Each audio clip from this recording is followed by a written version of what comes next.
A family is an epitome of God's love towards mankind. God designed us to live in families, and the Bible reveals that family relationships are important to Him. But as a believer, do you feel that you're still struggling? Maybe you're still struggling with your relationship, Struggling with your finances? struggling at work, With your social life? or with your spiritual life. We invite you to join us On our Family Table Talk every Saturday, at 7:30 a.m. on My TV. or catch us on our Facebook page.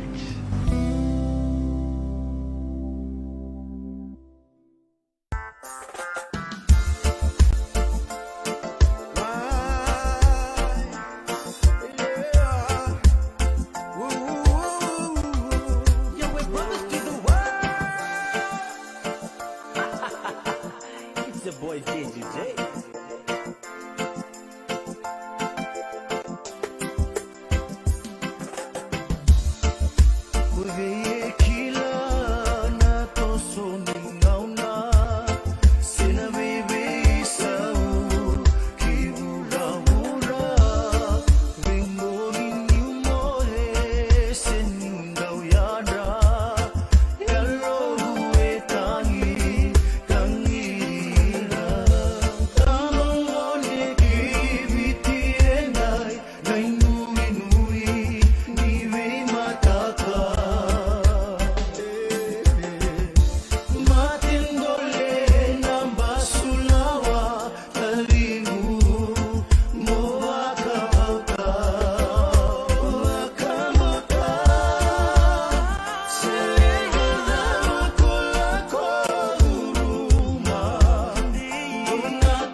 Your love never fails me in my darkest time.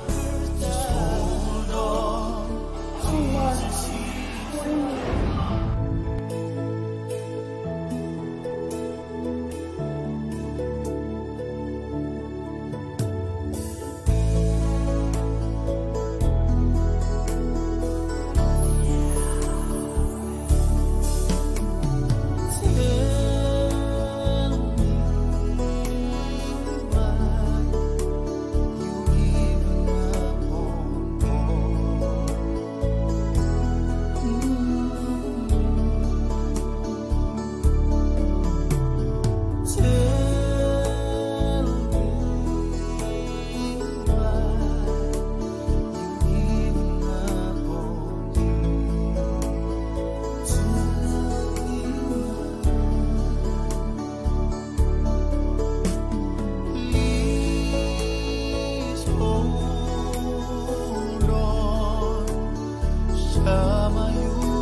To the Family Table Talk on Saturday mornings at 7:30 a.m. We are actually greeting you all the way from Auckland in New Zealand, and last week, like this, we were in Hamilton.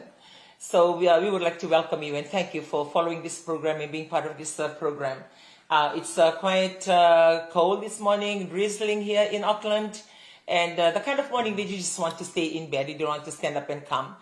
And yeah, it's been very beautiful. And I know some of us, maybe back in Fiji, will be experiencing beautiful sunshine, and other parts of the world that the Lord has allowed you to be in, embracing and also just being grateful with the weather that we have been given. It's amazing on how you go to different countries and different weather. We were in Hamilton when they traveled to Gisborne, and on how you just back thinking that all over New Zealand will be the same. And when they got into Gisborne, it was minus, it was 4 degrees. It's a different place altogether, very suitable for us, beautiful town. Even though small, but everything that you need that's like in the big city is also there. It shows how they distribute their resources to all the small towns. So people are getting what they can get when they come to the city. So they like the development, like it's equally distributed to town, even though Gisborne is about 4.5 hours drive from Hamilton. That's quite far with the rugged terrain. For us, we flew from Hamilton down to Wellington, from Wellington and back to Gisborne. And I take this time just to say Bula Vinaka to all our community there.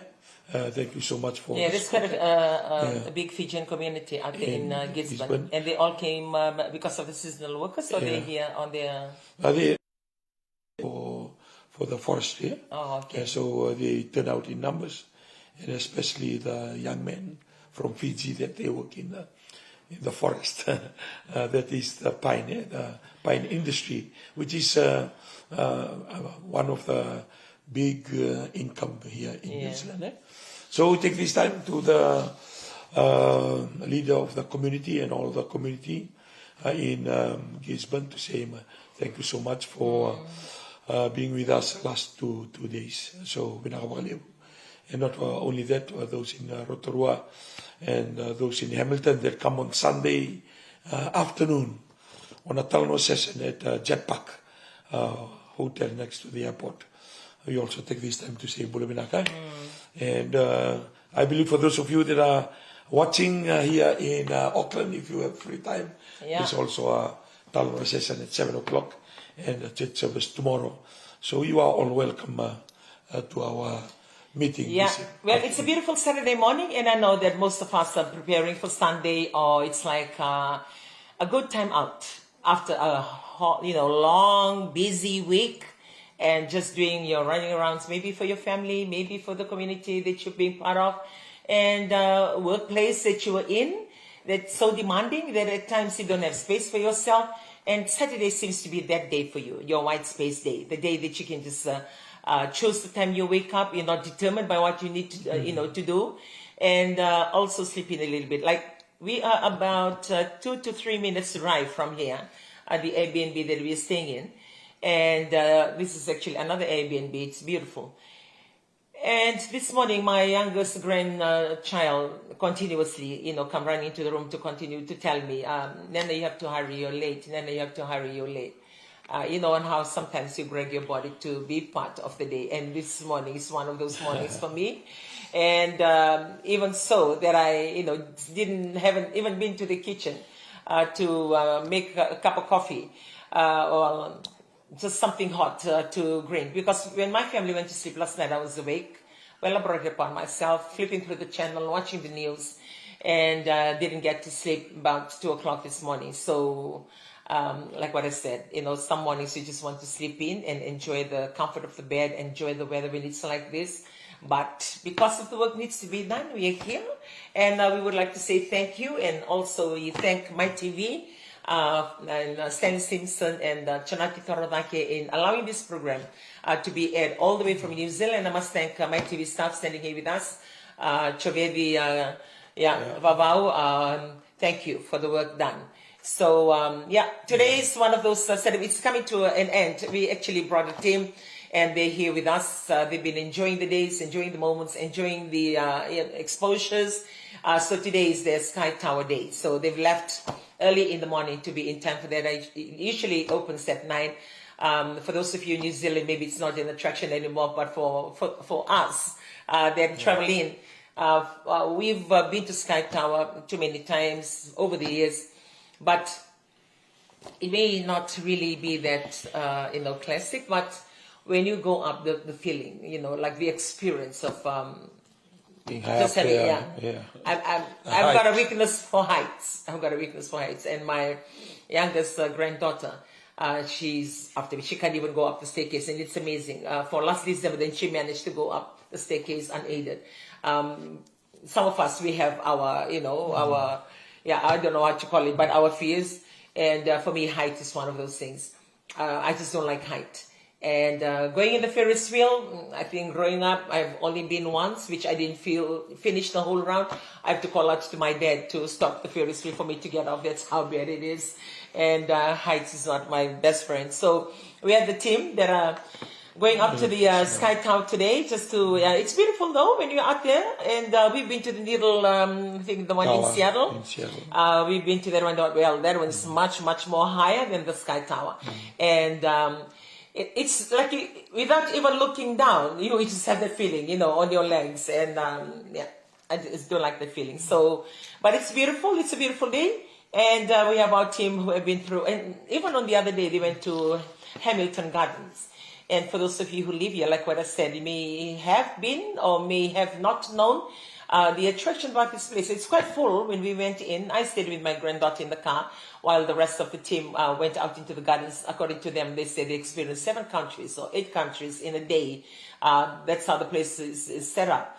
And it's quite full with people. The car park is full. People coming in. And it's amazing too, because we've been to a lot of countries in the world and go to, a zoo and go to these places. You always have to pay. But surprisingly, for Hamilton Gardens, it's free. Yeah. So for families out here, too. families out here in New Zealand, Fijian family, I see that it's a good time out. I see even the boys at home, they're grown-ups, like they're 19-year-old and right up to 16-year-old. But for them to come back and start talking about it, being excited about it, so it's a place to go to, especially when it's free. And those are the little things that we can spend our family time or take our children to or our grandchildren to, that they will always remember and make reference to. It's a legacy that we can leave back with them. Yeah. I believe this morning we will talk about there's a really concern now on the increase of drugs in Fiji, and not only that, criminal activities, and I believe the school are concerned, our leaders are concerned, and I believe our parents, as it's a family table talk, it's something that it's every concern of every parents and every community leader, and also in our community, and it's becoming a highlight and headlines in the media, in the printed, and also in the news. So it's a big challenge to us of the drugs and the involvement of even young people. I saw yesterday on the news, even the police are very concerned now that as young as primary school are used as a carrier of drugs. And this is something that will affect the family. Whether we want it or not, our children will also exposed to all these children because they go to school. They live in the neighborhood, they mingle. And if we are not careful, and if we don't teach and share and highlight, the awareness from home, it can be very, very dangerous in years to come. I believe one of the printed newspaper put in their headline front page, the Minister of Home Affairs says, if we are not careful, then Fiji will become a zombie nation. And that's how the people are very concerned. And for families like us, No, it's something that we'll always try to protect and teach and make our children aware, because it's going in a rate that is just unbelievable. And even when some people here in Gisborne, even in Hamilton, I'm talking about fathers, and they said, "Man, we are scared of what's going on in Fiji, sending our children for holidays." If that's the case, when we're watching the news, when they mentioned that in Hamilton last week, I did not really think about it. But when in Gisborne again, when few men there, they are concerned about the news back at home. So I believe it's something that we cannot sweep under the carpet. Something that it's a reality. It's out there. I think, for the drugs, we cannot really stop it. We can control it. We can teach the awareness. All over the world, there's no country that is exempted with all these things that is happening. It's just that for Fiji, it has been there. I believe it was always there. Now more the media highlights is more on the drugs. That's why it's really, brought up to the surface. Just as those gentlemen have, they have their reservations in sending their children back home for holidays. It's just like in New Zealand. They are accessible to grants. I believe in every country, the grants are there. It doesn't make Fiji an exemption. Fiji is, maybe we can say that Fiji is joining the nations or joining the crowd when it comes to the percentage of the drug involvement of our children. And we cover it right down to the basics of it, because it's something new, something that has been there all the time. But now, because the media is, putting highlights on and this happens in all the country. No, this but drugs ours, here, the drugs here is the new drugs that are coming in. Yeah. But for ours back in Fiji, it's just the awareness that we need to put out. Even way before, drugs was already, in the new drugs that schools, I'm talking about is the dangerous one. That it never used to be there. The drugs that we normally know is like for the hard drugs, the marijuana, maybe the cocaine, but from time to time. But now it's down on the street, It's shared on the street, which is it was not there about 5 years ago. So the concern is it's very accessible to the people that are very innocent, vulnerable people, right up to primary school. And I believe that's where we come in as churches, community leaders, parents, good parenting. And that's like we belong to a church. So as and when I stand up to, we have our leaders training every Monday. The emphasis on parents to find the time to sit with their children during the week, at least once or twice, which is like a struggle to achieve in work, in urban centers or in work areas, because we're either busy with work or busy with social life, that our children, they are neglected at home. But even though you will say, oh, somebody's with them, or they're good, they have a shelter, they have a roof above their head, their food, in the kitchen, they're good. But what we mean is to have somebody to, like parents, for them to hear.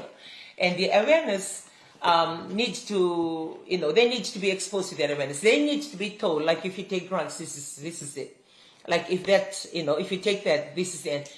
I believe some of them, most of his children, they take drugs out of curiosity, or they follow their